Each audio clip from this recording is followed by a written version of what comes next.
فرش التراب يضمني وهو غطائي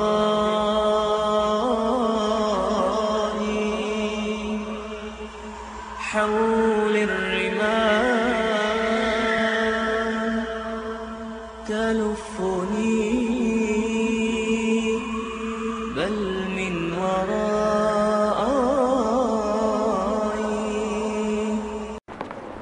السلام عليكم ورحمة الله. الحمد لله رب العالمين والصلاة والسلام على أشرف الأنبياء والمرسلين. أما بعد فقد قال الله تعالى كل نفس ذائقة الموت، وقال رسول الله صلى الله عليه وسلم موتوا قبل أن تموتوا وحاسبوا قبل أن تحاسبوا، أو كما قال عليه الصلاة والسلام. Rasulullah sallallahu alayhi wa sallam says in a hadith, die before death comes upon you. Die before death comes upon you. What do we understand when we hear this hadith from Rasulullah sallallahu alayhi wa sallam? One thing that we know is that there's a consensus, no matter what religion, which sect it may be, there's a consensus amongst the whole world that one day we will all die. It's something that's ignored, not spoken about too much, especially when we get in any type of gathering. It has to do with every single thing besides death. No one likes to speak about death, but yet death is something that's inevitable. We can never ignore death. It may come upon us any day, any hour, any minute, and yet with all of the technology that we have, there is no piece of technology that can tell you when you will die. It can never tell you when you will die. Some people die earlier than others.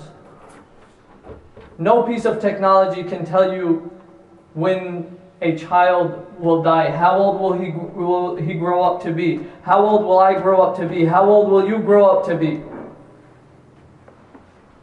Now let's go into the meaning of this hadith. Mutu qabla an tamutu. Rasulullah sallallahu alayhi wa sallam says, die before death comes upon you.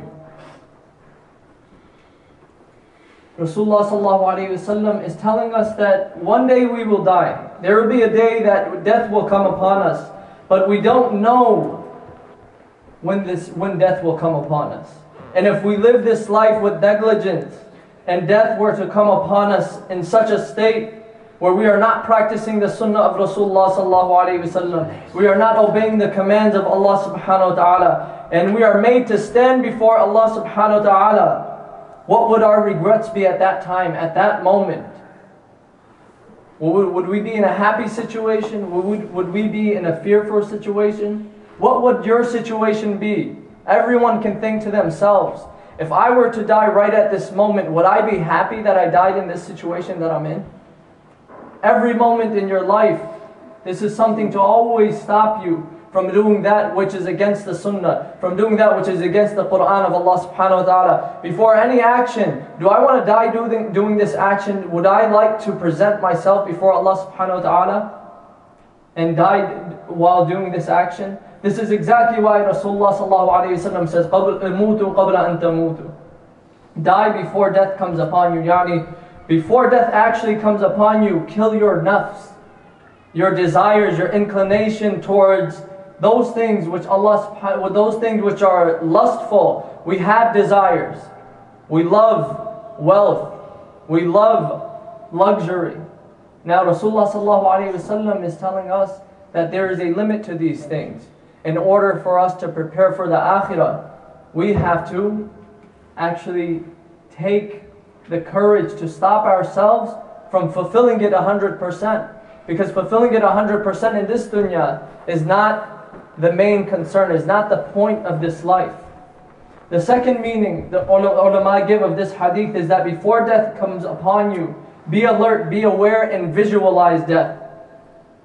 That maybe I will not have a chance to wake up. Maybe I might never be given a chance to see the sunrise. One day I won't be with my family in the comfort of my family and friends. and I will be buried 6 feet under, all alone. To visualize this helps a person destroy these desires. A person who visualizes, he thinks about death, and he thinks about it in this manner, this will help an individual stop from those things which he's having trouble with. Everyone knows their vulnerability more than anyone else. You know how vulnerable you are, I know how vulnerable I am. You know how susceptible you are, I know how susceptible I am. But the thing is, in order to stop this vulnerability, what should we do? What steps should we be taking? What steps should we be taking? This is one of the steps that we visualize. We actually sit there, we think about it, even if it be for a couple of minutes. We actually sit there and we think about, what would my situation be? My family will be there temporarily making dua for me, then they're gone. And I'm alone in my grave, I'm being questioned for my deeds. What are my answers going to be? How will I be able to answer to Allah subhanahu wa ta'ala if I continuously follow my desires, I continuously follow everything that my heart wants? What will my answers to Allah subhanahu wa ta'ala be? Rasulullah sallallahu alayhi wa sallam says, نِعْمَتَانِ مَغْبُونٌ فِيهِمَا كَثِيرٌ مِنَ النَّاسِ الصِّحَّةُ وَالْفَرَاغَ أو كما قال عليه الصلاة والسلام. The blessings of Allah subhanahu wa ta'ala from which many people are deceived by. There are two blessings from which many people are deceived by. Rasulullah sallallahu alayhi wa sallam saying, these are the two blessings that a lot of people have, but they take it for granted. They don't realize that this is a blessing until it's gone. As-sihha wal-faragh. Good health and leisure time, free time. And if every individual who has good health, he can do a lot for his deen, he can do a lot in making Allah subhanahu wa ta'ala happy. But in most cases, a person is deceived by good health. He says to himself, I'll do it later on. Whenever I get older, I will become a better person in this deen. Whenever I get older, I'll start praying my salah. When I get more mature, when I'm ready, when I feel that I'm ready. Right now, I'm not ready to practice my deen. I don't feel like changing my lifestyle. I'm not ready right now. So this is what a person is deceived by. He's deceived by this good health that Allah subhanahu wa ta'ala. But what happens is right when that health is taken away, guess who that person is calling on to? He's calling on to none other than Allah subhanahu wa ta'ala. That's an issue right there, because you're making Allah subhanahu wa ta'ala your last priority. You're making Allah subhanahu wa ta'ala your last priority. Whereas this is, ulama have said, where you put Allah subhanahu wa ta'ala on your list of priorities, that's where you are on Allah subhanahu wa ta'ala's list of priorities. If you make Allah subhanahu wa ta'ala last, like in this situation, I'm sure we've seen many examples where a person, he's in good health and he's not worried about his deen. Right when he gets sick, he gets into an accident, and a'udhu billah, he starts making dua. Every individual that comes to him, he says, make dua for me, brother, that I start feeling better. Make dua for me that I recover from this injury. What's the reason? Because that health was taken away. Now he's not deceived by it. Now he knows that he was taking it for granted.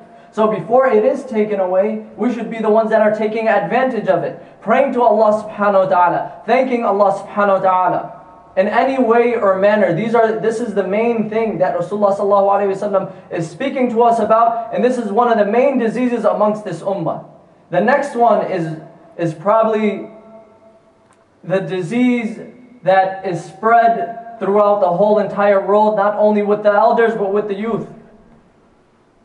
With the youth especially, which is free time.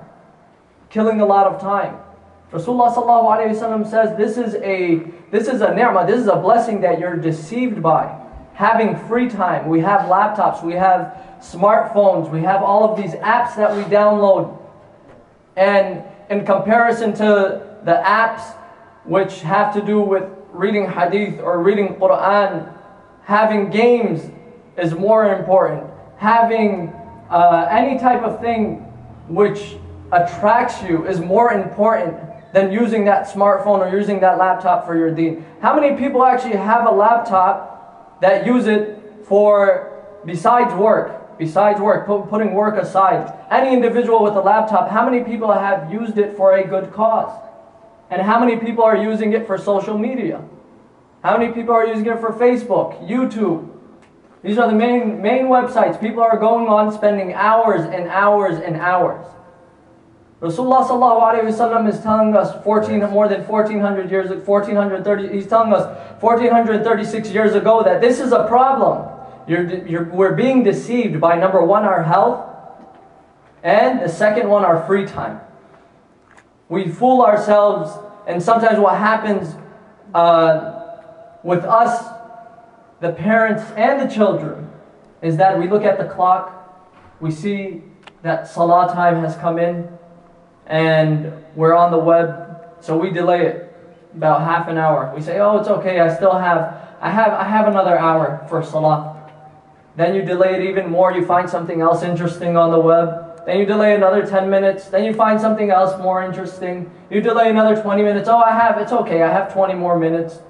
I'll be able to make wudu and pray salah in that amount of time. Then you find something else and you're just caught. You're watching it or you're reading about something, and that 20 minutes is gone, your salah also left. And then you have regret the first time. But then it happens the next day, you leave that salah. Then it happens the next day, you leave that salah one more time. And then it becomes a habit where salah isn't a part of your schedule anymore. You're not worried about it. Salah isn't there. All because of being deceived by the free time that you had. So Rasulullah sallallahu alaihi wasallam, this is like any situation. Everyone has a complaint. Why is it like this? Why is the ummah in the state that it is? Rasulullah sallallahu alaihi wasallam, the reason why is because Rasulullah sallallahu alaihi wasallam, he's giving us the warnings. He's telling us, are we listening? Are we reading about it? Not many know this. Not many know that Rasulullah sallallahu alaihi wasallam has said this, but we know this, and we should not only keep it. We should not keep it to ourselves, but we should spread it amongst others as well, because this is an amana. This is something that we should hold strong and believe in, so much so that we would want to share with other people. You know, there's many incidents where someone is on social media, he sees something very beneficial, and he's a Muslim, he has non-Muslim friends as well, so he says, oh, I don't want to share this post because I have non-Muslim friends, and they might say something if I share this post, or I share this picture, or I share this article. And this is also deception. If any one of us believes in something truly, if any one of us believes in the words of Allah subhanahu wa ta'ala, we believe in the words of Rasulullah sallallahu alayhi wa sallam, nobody should be embarrassed ever in their life to post or share an article that has to do with what Rasulullah sallallahu alayhi wa sallam is teaching us. Because this is something where a literate person, a person who appreciates knowledge right away, he will know that these words will actually benefit me. There's many quotes that you see. A lot of people are quoting things that they claim they have made up. Whereas I remember reading one quote. This is where there was this non-Muslim lady. She says, you may hate something, but it is good for you. And you may love something, but it is harmful for you. And she writes her name at the end of the quote. That's in the Quran. That's not her quote. That's in the Quran. And people are taking it and spreading it amongst others because it's her quote. Whereas if a Quran ayah was to be posted on that page, people wouldn't forward it to anyone else. They would keep it with themselves. These are the words of Allah subhanahu wa ta'ala. If you trust the words of Allah subhanahu wa ta'ala and you have that firm faith, share it with the world. Share it with whomever you can. Same thing with the Rasulullah sallallahu alayhi wa sallam's words. We just found out these two things we're being deceived by. Siha wal faragha, good health and our free time. Now for us to not only benefit ourselves, we should start telling others, because when you tell others, what happens is they begin to look at you. And when they see you killing your free time, they say, hey, well, you're killing your free time. Why should I listen to you? And then that keeps you up on your feet, keeps you up on your toes. And it's good for us to start reminding others. The more you remind others, the more they'll remind you right back. And then it becomes a constant thing where you're reminding each other. And this is what we need. So Allah subhanahu wa ta'ala says, وَذَكِّرْ فِإِنَّ الذِّكْرَ تَنْفَعُ الْمُؤْمِنِينَ. That remind each other. This is something that will help this ummah. But now, when a person, another thing, just going off onto this, when reminding each other, there's a way of reminding each other. Rasulullah sallallahu alayhi wa sallam says, كريم متى أمدحه والورى معي وإذا ما لمته لمته وحدي. Beloved is that person whom when I praise him in a gathering. And when I advise him when we are alone. What happens with us in our communities is that when we want to advise someone or we want to tell someone that they're doing something wrong, we tell them in front of the whole masjid.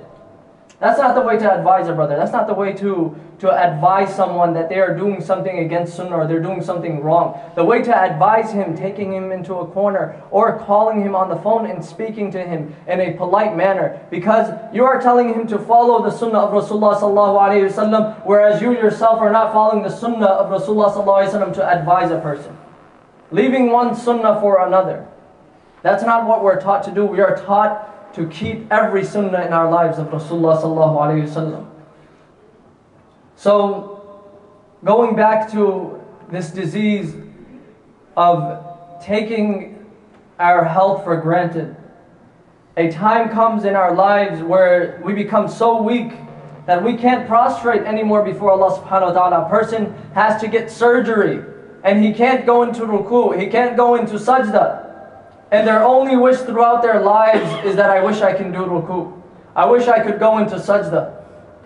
Let that not be the case for any one of us. Let all of us take advantage now before it's too late. Before we can't go into ruku before Allah subhanahu wa ta'ala. Before we can't prostrate, before we can't do sajda to Allah subhanahu wa ta'ala. Let that not be our case where we can't recite Quran anymore. Where we can't see the Quran anymore. And let it not be that you become so indulged in work or other things that you don't have enough time to pray. You don't have enough time to recite Quran anymore. You don't have enough time to remember Rasulullah sallallahu alaihi wasallam. And these types of things, they always occur in our lives. But many people, the main cause of this is that a lot of people are oblivious to death. Maut. Not many people think about death because it's something they fear, something they aren't ready for.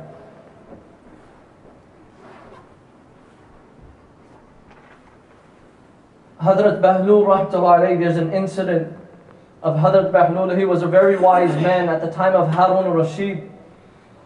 And they had a very good relationship. They used to joke around a lot. So Hazrat Bahlul, he comes to Haroon Rashid.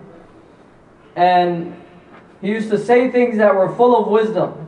So one day, Bahlul, he comes into Haroon Rashid's palace. Haroon Rashid, he says to Bahlul, I am entrusting you with this stick. He gives him a stick. And he says, I want you to give it to someone who is more foolish than you. Give it to someone who is more foolish than you. Bahlul, he takes the stick and he agrees. He says, okay, I'll try to find someone more foolish than me. And many years later, Bahlul, he comes to visit Haroon Rashid. This was the time when Haroon Rashid, he was on his deathbed and he was very ill. Bahlul says to Haroon Rashid, he says, how are you, Amir al-Mu'mineen? How are you, the leaders of the Muslims? Haroon Rashid says, he says, I'm going on a journey. And Bahlul is not thinking about death. So he says, where are you going? Where is this journey? So Haroon says, the hereafter.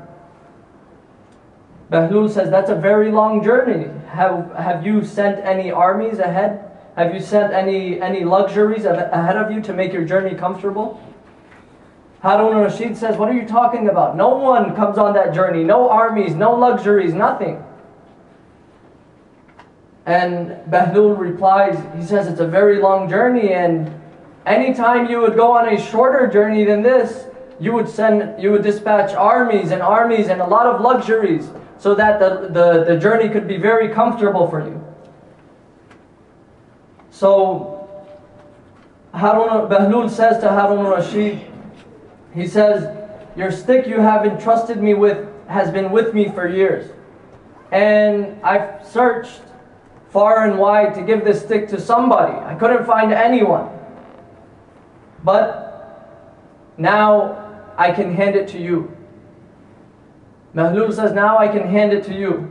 And he says the reason for this is because you used to send food and supplies and armies for a short journey, but I see that you have it prepared for such a long journey. Haroon Rashid, he realized his mistake right then and there. He starts tearing, he starts crying, because he knows what Bahlul is saying. And he says, I considered you a fool, I considered you a joke my entire life, whereas I have wasted my whole life and have made no preparation for my hereafter. And this is exactly what Rasulullah sallallahu alayhi wasallam teaches us. Al-kayyisu man dana nafsahu wa alima lima ba'da al-maut aw kama qala alayhi salatu wassalam. The wise man is that man who condemns himself and prepares for his life after death. A wise man, a smart person, smart boy, smart girl, smart man, smart woman is that person who prepares for the hereafter. Who prepares for the hereafter. And if we look at Bahlul, what the question was to Haroon Rashid, we find that this actually applies to every single one of us. Imagine we were in that situation, we're on our deathbed, Bahlul has the stick, and he asks us, what have you prepared for the hereafter? What would our answer be? Would we be in the same situation Haroon Rashid was, or would we be in another situation? What would be our situation in that case? There was a great muhaddith by the name of Hazrat Abdul Rahman, rahmatullahi alayhi. And there was a man in his city, he was going around to all of the ulama. And he started asking them a question. He asked them one question. If you came to know that you are going to die tomorrow, if you came to know that you are going to die tomorrow, how would you spend your last day? If you came to know that you were going to die tomorrow, how would you have spent your last day? So he goes to different ulama, they give him different answers. Finally, this man comes to Hazrat Abdul Rahman rahmatullahi alayhi, and Hazrat Abdul Rahman, he replies, I would do the same thing that I do every day. I would do the same thing that I do every day. He says, what is that? He replies, I have drawn up a schedule for daily chores, daily ibadat, in such a way that if it were my last day, the last day of my life, I would be carrying out the same schedule. This is the meaning of mutu qabla an tamutu. The same way this person, he was spending every single day as if it was his last. This is what Rasulullah sallallahu alaihi wasallam is teaching us. Spending every single one of our days as if it were our last. On that phone, on that laptop, speaking with someone. Imagine that was your last conversation. Imagine that was your last time surfing the web. Would you want that to be your last website you visited? Would you want that to be your last message you sent? Would you want that to be the last conversation that you held before you died? If not, then you already know that that's something you want to step away from. That's something you want to back away from.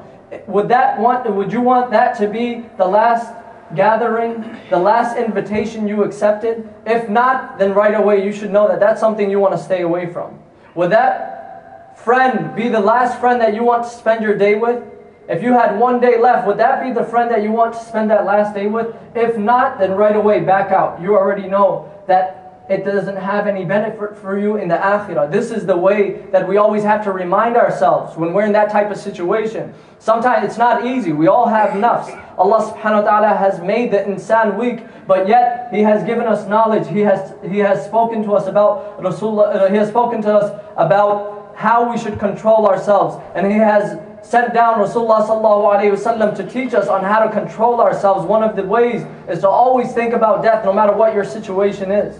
Before you buy something, before you go out anywhere, before you're listening to something, before you watch something, ask yourself that question: is this the last thing that I would want to do in my life? Is it worth it? And if it's not worth it, then right away you know, just step back away. Back away from that task. Back away from accepting that invitation if it's something that's not within the boundaries of Sharia. Something that's not within the boundaries of the Quran and the Sunnah. How would we know if it's in the boundaries of the Quran and Sunnah? That's up to us to start learning. To start learning. about the Quran, about Rasulullah sallallahu alayhi wasallam. Not many of us open up the Quran daily. Not many of us read ahadith daily. But now is the time. We have reminders before us. We have reminders throughout the Jummah. This is the time where it's easily accessible. It's not like at the time of the Sahaba radiallahu anhum ajma'in, where one Sahabi had to travel miles and miles just to learn one ayah of Quran. Any masjid you walk into, you will find Quran. Open up your smartphone, you have free apps of the Quran. You go online, you'll find free apps of the Quran, free apps for ahadith. It's easily accessible, there's no excuses about it. There's no excuses. It just depends on how we're using the technology that we have. We can use it for good and we can use it for bad. You ask yourself before you open that app. You ask yourself before you go on that website. Ask yourself before you hang around with that crew. Do you want to spend your last moments with that person? Do you want to spend your last time? Would that benefit your akhirah? Would that be something that you would be happy to show Allah subhanahu wa ta'ala that I was with this person before I passed away? I was reading this before I passed away. I was looking at this before I passed away. If not, your heart will tell you, just back away from it. This is one of the methods to always think about death. If Rasulullah sallallahu alayhi wasallam was thinking about death throughout his day, who are we not to? Now, how should we start? What's a good way to start on changing ourselves and becoming better Muslims? And not only better Muslims, but as a Muslim, it's not restricted to just yourself. Becoming a better Muslim leads to having a better world, having the whole of mankind in harmony. Now, how should we do this? What's the first step? The first step is to work on ourselves. That's the first step that we take. And Rasulullah sallallahu alayhi wasallam says, take account of yourself. Take account of yourself before you are taken into account. Look at your own deeds. Look at what you have done for this deen, for yourself, to better yourself as a Muslim, before Allah subhanahu wa ta'ala questions you and asks you, what have you done for Him? Imam Ghazali rahmatullahi alayhi, he prescribes a very beautiful way of doing this, and he gives steps. He says that the first thing a person should do when he wakes up in the morning, the first thing in the morning that you should do is promise yourself that you won't commit any sin. Just promise yourself. Even if you have in the back of your head, well, I know I'm going to do it. I know I'm going to go do this and this.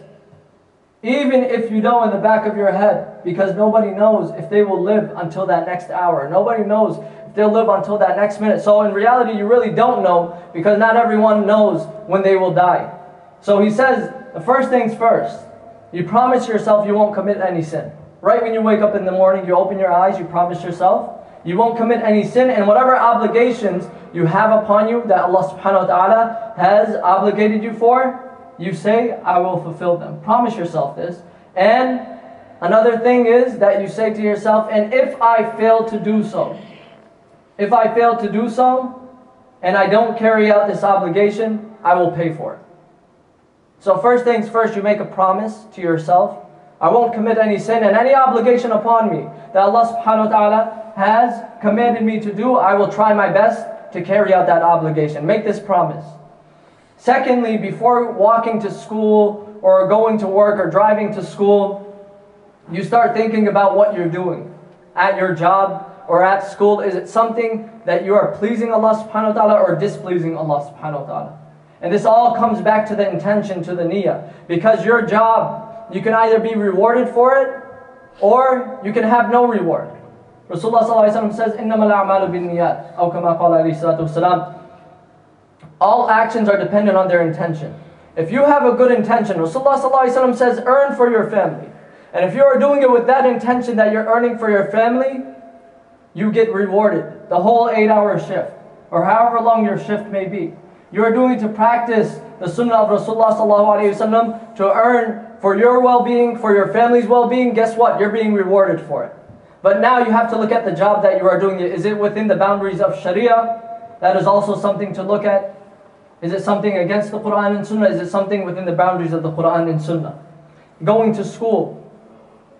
Making the right intention when going to school, that you are educating yourself and you are doing it to benefit yourself, your family, making the right intention before doing these things. So the second step, before carrying out your job or going to school, making the right intention and pleasing Allah subhanahu wa ta'ala while you're at it. Now, one of the last things that a person should do is that before he goes to sleep, take a look back at your day. Take a look back at your day and pointing out your shortcomings and your accomplishments. Pointing out your shortcomings and your accomplishments. Whatever bad you have done or whatever you failed to do, ask Allah subhanahu wa ta'ala to forgive you. Ask Allah subhanahu wa ta'ala to forgive you. And whatever accomplishments, anything that you have accomplished, you prayed your salah on time, you read some Quran throughout the day, do shukr to Allah subhanahu wa ta'ala. Allah subhanahu wa ta'ala says in the Quran, لَإِن شَكَرْتُمْ لَأَزِيدَنَّكُمْ. If you are thankful, I will increase for you. If you are thankful that you read Quran, Allah subhanahu wa ta'ala will give you the ability to read more Quran. If you are thankful that you prayed your salah, Allah subhanahu wa ta'ala will give you the ability to pray your salah on time. So, one of the last things is that set an agreement with yourself. Set an agreement with yourself. If I don't fulfill my obligations, I will give $20 in charity. Or if I don't fulfill my obligations, I will pray 6 rak'at nafil. But don't make it a small obligation that you can do very easily. There was an incident. This is a madrasa overseas, a school. And they had set up a fine for anyone who, any of the students that miss salah, they would have to pay, you could say around 25 cents or 3 cents for every salah that they missed. So the students, before the month had even passed, they would donate that much in salah. They would donate $30, $60, and they would miss salah for the rest of the month. So don't make it something that's very little, where you can do it easily and you will totally leave it out. Make it something that's challenging for you. If praying 2 nafil is challenging for you, then make it 2 nafil. If I miss my fard salah, not only will I make up for my fard salah, but I will pray 2 nafil along with it. Or if you can't pray 2 nafil, if that's too challenging for you, say to yourself, if I miss any of my fard salah and I don't pray it on time, I will put $5 in the donation box. And always do that, because what happens is shaitan will try to keep you away from doing that. Shaitan's trying to keep you away from carrying out hasanat, doing good deeds. So in place of missing your salah, not only are you making up for your salah, but you're doing something else good as well. You're doing something else good as well. And this will prevent you from missing your salah or your daily recitation of your Quran that you were supposed to do, carrying out that Quran that you were supposed to read. This will help you recite that Quran. So having this type of schedule. And a lot of the ulama, they always recommend that a person makes a schedule throughout his day. The same way we have a schedule for our jobs, the same way we have a schedule for school, you should make a schedule for your daily ibadat, for your salawat. What time will you pray your salah? What time will you read Quran? What time will you send durood on Rasulullah sallallahu alayhi wasallam? If anyone doesn't have a schedule, they should write in their notes right now on their phones, if they can, that to make a daily schedule. And this schedule doesn't have to be anything unique, but as long as you have a schedule, you'll stay on point. If you don't write a schedule, it'll be very hard for you and try to set a time in your head. Have a schedule laid out.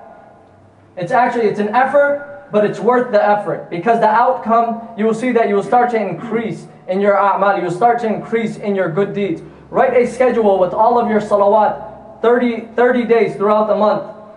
Make a chart, and as you pray your salawat, check off your salawat. If you put on your list that you want to read Quran, check off the days that you have read Quran. Check off the days that you have recited durood on Rasulullah sallallahu alayhi wasallam. At the end of the month, look at the schedule and then try to improve the next month. Then go on to the next month. And inshallah, surely you will see improvements in your deen. You will see improvements in your iman. This is something that's very important. If no one writes a schedule right after leaving from here, we may have that encouragement, that zeal to pray our salah on time, or to start thinking about death. But within an hour, 2 hours later, we totally forget about it. By the next day, we forget about it for sure. So one thing that I advise everyone is to have a schedule laid out. Have a schedule laid out that what are my daily ibadat, what things will I do throughout the day, and then check them off throughout the month. Then the next month try to improve, try to add things to this schedule, and this will help you on staying on the right path and staying on the sunnah of Rasulullah sallallahu alaihi wasallam. Now, just one important aspect. This is the aspect of during our lives that we always think about death, and we take ourselves into account before Allah subhanahu wa ta'ala takes us into account. There's a very important thing when a person passes away called janazah. It's a salah, it's a prayer known as salatul janazah. This prayer, the main reason why Rasulullah sallallahu alaihi wasallam would carry this out for any Muslim is so that on his behalf, on that person's behalf, he has someone to intercede for him. There's an intercession for this person so that any bad that he has done, Allah subhanahu wa ta'ala will forgive him because of this salah being prayed upon him. Rasulullah sallallahu alayhi wa sallam says, every Muslim has 5 rights. Every Muslim has 5 rights due to him from his fellow Muslims. Every single one of us, it's a right upon us and a right for us. There are 5 things. When someone gives you a greeting, someone says Assalamu alaikum, it is a right of that brother to respond to your salam. When any Muslim brother or sister is feeling sick, it is a right of that Muslim or Muslimah to have you visit him or her. Following the corpse or the coffin to its burial. If any Muslim brother or sister passed away, it is a right of that Muslim brother or sister that you go and attend the Salatul Janazah, you go and attend the burial. This is a right that Rasulullah ﷺ has given to them upon every other Muslim. And the 4th, praying for their well-being when he sneezes, or he or she sneezes. When they say Alhamdulillah, upon sneezing, you reply Yarhamukallah. And the 5th, giving him or her advice if they seek it. So, Rasulullah ﷺ, he is giving a lot of importance. There are not many things where you would have to carry it out. Where you would have to carry it out. When someone says salam, it is lazim, it is necessary that you reply to that salam. Likewise, when a Muslim brother or sister passes away, it is necessary for you to attend the burial. And some fadail about this, Rasulullah ﷺ, for the person who passed away. For the person who passed away, he says, there is no Muslim that dies and 40 men who do not associate anything with Allah subhanahu wa ta'ala pray the funeral prayer, pray salatul janazah for him, except that Allah subhanahu wa ta'ala, but that Allah subhanahu wa ta'ala will accept their intercession for him. None of us pray on someone. And there's a gathering, say there's a jama'ah of at least 40 men, forty men for that person, at least 40 men for that person will be forgiven by Allah subhanahu wa ta'ala. Likewise, what's the benefit of the person who goes to the janazah? This is the benefit of the person who has passed away. What about our benefit? Rasulullah sallallahu alaihi wasallam also mentions that. He says, whoever follows a Muslim out of faith and seeking to increase his good deeds until he makes the funeral prayer, for him will be 2 qirats worth of reward. For him will be a qirat's worth of reward. And he who follows it until he's buried will get 2 qirats of reward. So the Sahaba, they asked Rasulullah sallallahu alaihi wasallam, they say, what's 2 qirats worth? What's 2 qirats? And Rasulullah sallallahu alaihi wasallam replied, they are equivalent to 2 huge mountains. And in another narration it says that these mountains are the size of Mount Uhud. These mountains are the size of Mount Uhud. Now, when a person receives this reward in the akhirah, only then will you know what that reward means. In this world, we may not hold it as great as it should be, because we're too used to seeing things and having something that's tangible. Whereas Rasulullah ﷺ, when he would say something, the Sahaba radiallahu anhum ajma'in, they believed in it right away. They believed in it in such a manner that they didn't have to see it. They believed in Rasulullah ﷺ's words as if it has already happened. This was the yaqeen of the Sahaba, and likewise should be our faith. So may Allah subhanahu wa ta'ala give us the ability to think about death and visualize death more often, and make it not a means of depression, but something that actually helps us throughout our lives, something that actually helps us become better people, something that actually helps our families. Wa akhiru da'wana alhamdulillahi rabbil alamin.